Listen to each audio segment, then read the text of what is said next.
आजाद जो लड़ते रहते हैं, आप लोगों ने हमेशा लोकसभा के अंदर सड़कों पे, और इस समारोह के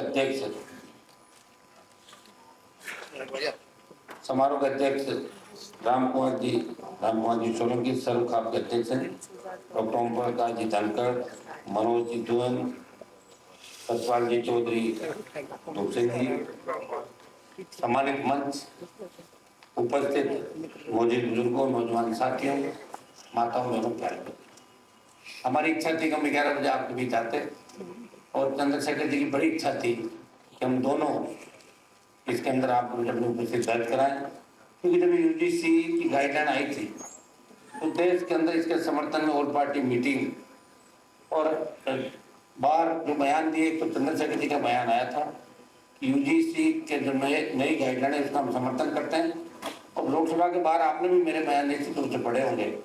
यूजीसी की जो गाइडलाइन है, आज भी देश के कई इलाके ऐसे हैं जहाँ अलग अलग जातियाँ अलग अलग जगह, कहीं ओबीसी के अंदर है, कहीं ओबीसी के अंदर नहीं है। तो जब यूजीसी की टीम देश के विश्वविद्यालय कॉलेजों के अंदर गई और हमने देखा कि एससी एसटी के साथ साथ ओबीसी, मुस्लिम और दूसरा जो दबा कुचला तबका है उनके साथ भी अन्याय अत्याचार यूनिवर्सिटी कॉलेज के अंदर होता है।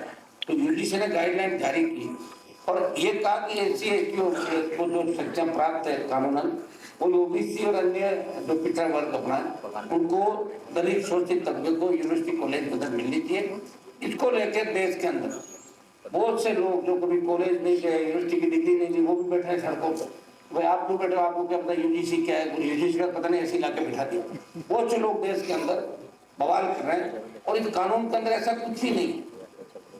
इससे ओबीसी एससी एसटी का जो हमें ताकत मिली है, इससे हमारे छात्र मजबूती के साथ विश्वविद्यालय कॉलेज में जाते हुए एक हमेशा एहसास उनको रहेगा, उनको हमेशा ये रहेगा कि हमारे पास ये ताकत है कि कोई उनकी इंसल्ट नहीं कर सके, कोई रैगिंग नहीं ला सके, कोई बेइज्जती नहीं कर सके, हल्के शब्दों से उनको पुकार नहीं सके।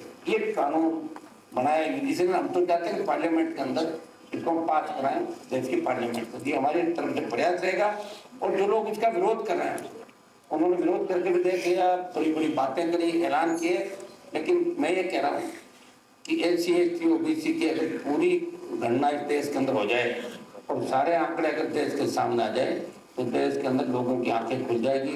मुस्लिम भी बहुत परेशान है इस देश के अंदर, कॉलेज यूनिवर्सिटी के अंदर देखते हैं किस तरह से पेपर रहता है। तो तमाम तबके, दबे कुचले तबके, जिन्होंने आज़ादी की लड़ाई के अंदर सबसे ज़्यादा बढ़ चढ़ के हिस्सा लिया।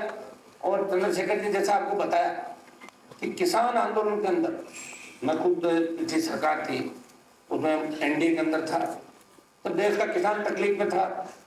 आप देखिए कि सत्ता को ठोकर मार के अगर सड़क पे कोई आया तो उत्तर भारत के अंदर हनुमान बेनीवाल सत्ता को ठोकर मार के सड़क पे अकाली आए, तो अकाली तो खुद पूरे टाइम राज किए हुए थे, मुख्यमंत्री रहे, उनके परिवार से लंबे समय तक मंत्री रहे, उनको फर्क भी नहीं पड़ता। लेकिन मेरे लिए तो इससे अच्छा मौका नहीं था, सत्ता के अंदर रह जाता, मंत्री बन जाता, 6 महीने पहले आ जाता। बाहर लोग ऐसे ही करते हैं, पहले आते पार्टी बदली, फिर आए, फिर गए।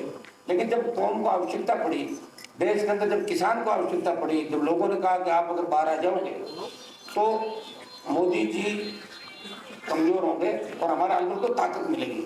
सिर्फ भाइयों के सम्मान के लिए मेरा कोई, देखिए हरियाणा पंजाब का आंदोलन था और राजस्थान में इस आंदोलन को लेकर चूं तक नहीं हुआ था। उस समय शाहजहांपुर का बॉर्डर हनुमान बेनीवाल के आह्वान पर जाम किया, जो बात 50,000 से ज्यादा लोग लेके आया। और आज आपको बता दूं कि हमें नींद अच्छी आती है, चाहे हम चिंता के अंदर है या नहीं। चंद्रशेखर जी हम करते हैं, अंदर देखते हैं दोनों, और पूरा सत्ता पक्ष विपक्ष भी देखता है कि दोनों एक है। चाहे मैं इंडिया अलायंस से आता हूँ, ये भी सरकार के दोनों पार्टियों के खिलाफ है। मैं कहना बोला इंडिया अलायंस के अंदर हूँ, लेकिन इंडिया अलायंस में भी कोई गड़बड़ी होती है तो मैं निश्चित रूप से बयान देता हूँ। मैं कहता हूँ ये बिल्कुल सही नहीं है, मेरी बात में रखता हूँ तो ये कहना। और हम दोनों इस पार्लियामेंट के अंदर एक है। स्टेट के अंदर भी हमारा अलायंस था, राजस्थान के अंदर, यहाँ भी आप देखते हो हर मुद्दे पे दोनों लड़ते नजर आते थे। पहलवान बेटियों का मामला सबसे पहले आवाज किसने उठाई? लोकसभा के अंदर जब विनय को रोका गया, कौन लड़ रहा था लोकसभा के अंदर? अग्निवीर को लेकर अगर देश में सबसे बड़ी रैली करी तो जोधपुर में 2 लाख जवानों की रैली करके संदेश दिया कि हम दिल्ली की तरफ आ रहे हैं। मैं आपको विश्वास दिलाता हूँ कि सरकार कमजोर है, जिस दिन आप सड़कों पर आ जाओगे और आपके 2 नेता और 2-4 और नेता, मैं ज्यादा की क्या भी नहीं रहा, अगर 4-5 एमपी भी तय कर ले कि हमें अग्निवीर को समाप्त कराना है, तो इस सरकार के अंदर ताकत नहीं, बहुत डरपोक सरकार है।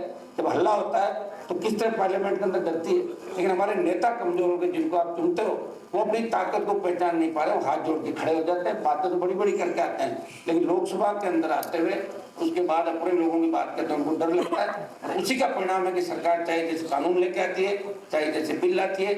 हम महिला रिजर्वेशन के पक्षधर हैं, लेकिन अब जो सरकार महिला रिजर्वेशन का बिल लेके आ रही, पता नहीं किस तरह का लेके आई, बिना ओबीसी की जनगणना के, बिना देश के अंदर जब तक आप नई जनगणना नहीं करा दो और एकदम से लाके थोप दो, और उसके अंदर ये करेंगे कि ये नेता बीजेपी को परेशान कर रहे हैं, इनकी सीटें नहीं जरूरत, वो तो करेंगे 40 लोगों की।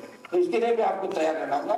हम महिला रिजर्वेशन के पक्ष में हैं, लेकिन चला के इस आड़ के अंदर अगर सरकार कोई गलत चीज देखाई तो हम उसका विरोध भी करेंगे, चाहे हमें सेंसर होनी पड़े, घर बैठ जाए, कोई फर्क नहीं पड़ता। बहुत लंबी लड़ाई लड़ी, लंबे समय तक एमएलए एमपी रहे, आगे रेक नहीं रहे, लेकिन इतिहास जरूर रहेगा कि कोई आए थे वो लड़के चले गए, ये तो हमेशा हमारा बन गया और आगे भी रहेगा। आप लोगों ने बुलाया, आज हमारा दोनों का फिर विधायक में बोलने का नंबर पता नहीं आएगा नहीं आएगा, नंबर जब तक जाएंगे और मुख्यमंत्री खड़ी हो जाए, लेकिन फिर भी आपने कार्यक्रम रखा, आप सबकी इच्छा थी और हमारे कहने से आपने कार्यक्रम को आगे भी रखा। अगली बार हमारी डेट दी हुई थी, आपके कार्यक्रम की जो शुरुआत दिल्ली के अंदर आपने करी है, इसका मैसेज पूरे देश के अंदर जाएगा। आज देश के कोने कोने के अंदर लोग इस बात को समझेंगे कि यूजीसी की जो गाइडलाइन आई है उसको लागू कैसे करें। इसके लिए देश का तमाम जवान, किसान, दलित, शोषित मुस्लिम तबका आज से चालू हो जाएगा सोशल मीडिया के साइट पे। और दूसरे तरीके से मैं आपको कहना चाहूंगा कि दिल्ली, मैं राजस्थान से जरूर आता हूँ, लेकिन दिल्ली हरियाणा का मेरा बहुत लगाव, मैं विश्वविद्यालय के अंदर राजनीति करता था, तो सिंह जी हमसे आगे थे। हरियाणा के बच्चे एलएलबी करने के लिए जयपुर आते थे, और जो जयपुर आ गया वो बिना एडमिशन वापस नहीं गया। मैंने कभी परसेंटेज नहीं देखी उसकी, कितनी है भैया, 45, 80, मेरे खिलाफ खूब विधानसभा बोले, FIR कराओ, ये कराओ, वो कराओ। मैंने कहा पढ़ने का हमारा अधिकार, और हर कोई चाहता है वो राजस्थान विद्यालय के अंदर पढ़े। हरियाणा में परसेंटेज ज्यादा जाती है कुछ जमाने के। आज मैं हरियाणा के कोर्टों में जाता हूँ, बहुत से वकील ऐसे मिलते हैं, साहब मुझे पहचाना, मुझे आप कौन, कि मेरे 40% थी, आपने करा दिया, हमारे यहाँ परसेंटेज ज्यादा जाती थी। और मेरा ये था कि जो आ गया वो वापस नहीं जाए, उसका काम करना। और हमारे पास कौन सी नौकरियां थी, तो मेरे उस समय प्रेस के लोगों ने मुझे कहा कि आपको जेल हो जाएगी, FIR हो जाएगी। मैंने कहा अगर मेरे हाथ में सरकार आ गई, अभी तो मेरे हाथ में एडमिशन है, वो मैंने करा दिए, और सरकार मेरे हाथ में आ गई तो नौकरियों का कैंप लगा दूंगा, गाँव में जाओ नौकरियां लगा देगा। ये 25 साल पहले आप अंदाज लगा लो, 25 साल पहले मैं अध्यक्ष था, मेरे फादर विधायक थे। अब तो मैं 6 बार खुद जीत गया, 2 बार 4 बार MLA, 2 बार MP, छोटा भाई रह लिया, परिवार पूरा रह लिया।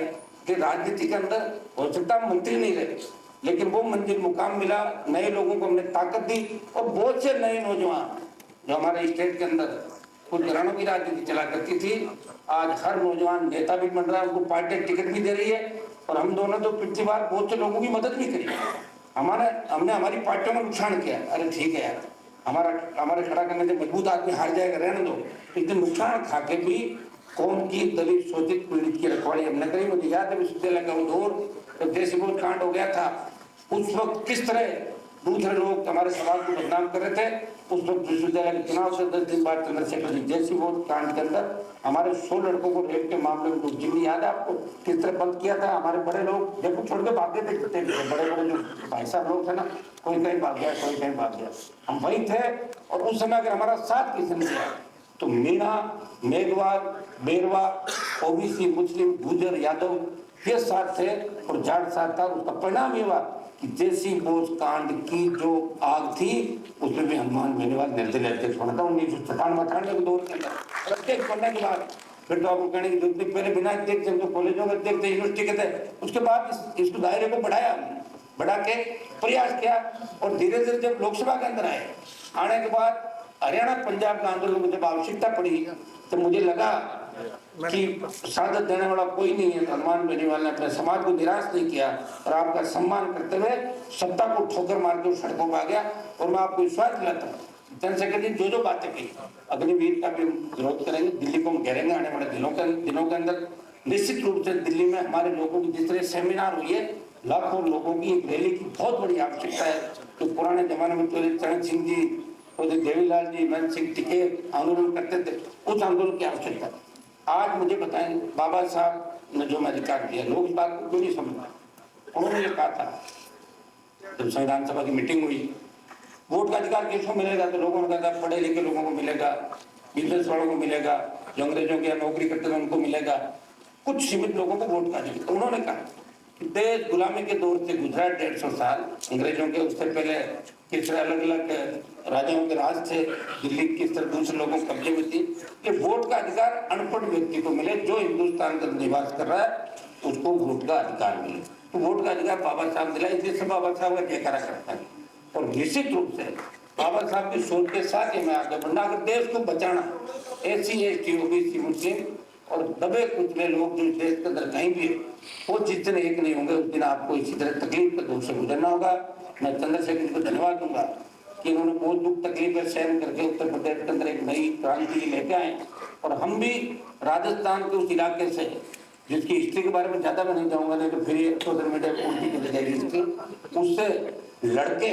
और हमने ये भी मैसेज दिया कि राजस्थान के नेता भी कमजोर नहीं है, ये संदेश देश के अंदर दे। मैं आपको विश्वास दिलाता हूँ कि हम लोग पूरी ताकत के साथ आपकी लड़ेंगे। लोकसभा के अंदर जो भी किसान विरोधी, दलित विरोधी, शोषित विरोधी कोई भी बिल, कोई भी बात आएगी तो हम आगे खड़े मिलेंगे। चाहे संख्या में हम 2 हो, 2 के हम 15 तो हो जाते हैं, निपट हो रहा है, कोशिश करते हैं 2 तो हमेशा ही रहते, चाहे कुछ हो जाए तो 2 3।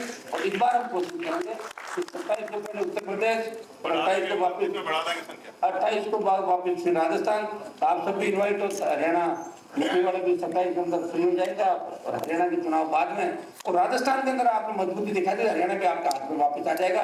नहीं तो हाथ में आया हुआ हरियाणा चला गया, सिर्फ शेड्यूल कास्ट के अलावा हमारे साथ वह कोई नहीं दिखा, इस चुनाव के अंदर में देखा था। इन चीजों का आपको ध्यान रखना है। जर्सी बैठे हैं जाट, विष्णुई, सिद्ध, जोगी, नाथ, जो हमारे धनावंशी, जो अलग अलग पंथ नया है। हमारी कौम ने तो हमेशा दरिया दिली दिखाई, हो सकता है 100% हर कौम में कोई अच्छा आदमी नहीं होता, लेकिन आज भी देश को जहाँ आवश्यकता पड़ती है, जहाँ किसी गरीब को गाँव में मदद की जरूरत पड़ती है, तो जाट सबसे पहले खड़ा होकर उसकी मदद करता है, रखवाली करता है, प्रयास भी करता है। कई बार परिस्थितियाँ ऐसी बढ़ जाती है, बहुत से लोग निकम्मे किसी भी कौम से आ जाते हैं, लेकिन फिर भी मैं देश के नौजवानों को, आप सब जो आपने कार्यक्रम कराया हमारे इस बैनर तले यूनिवर्सल जाट मिशन के, तो उनको मैं सबको बधाई दूंगा। ये भी कहना चाहूँगा कि पंजाब, हरियाणा, अफगानिस्तान से लेकर गंगा के तट तक जो हमारी आबादी थी, धीरे धीरे एक प्लानिंग के तहत हमें आपस में लड़ने का काम किया, अलग अलग करने का काम किया। फिर भी हम सब लोग नए सिरे से एक होंगे। किसान आंदोलन पंजाब से चला और उसमें हनुमान बेनीवाल ने 7 दिन से आप अंदाज लगा सकते हो कि अब ये कौमें एक होगी। यूपी, हरियाणा, पंजाब, दिल्ली, राजस्थान, मध्य प्रदेश, तमाम जो देश के इलाके, वहाँ दबा पिछला व्यक्ति हमारे साथ खड़ा मिलेगा। और हम सब मिलके जो मिशन आपने चलाया, ये तो हम कराएं गाइडलाइन लागू करने का जो समर्थन है, ये आज से ही देश भर के अंदर अभियान चलेगा। हम चाहेंगे कि हम आगामी समय के अंदर दिल्ली में एक बड़ी रैली हम लोग मिलकर करें, और वो रैली हो SC ST OBC की रैली, ऐसा रैला हो कि लोग दिनों के अंदर दुबक जाए। ये काम आने वाले समय में दिल्ली का लगे। बहुत बहुत आपको बधाई, धन्यवाद।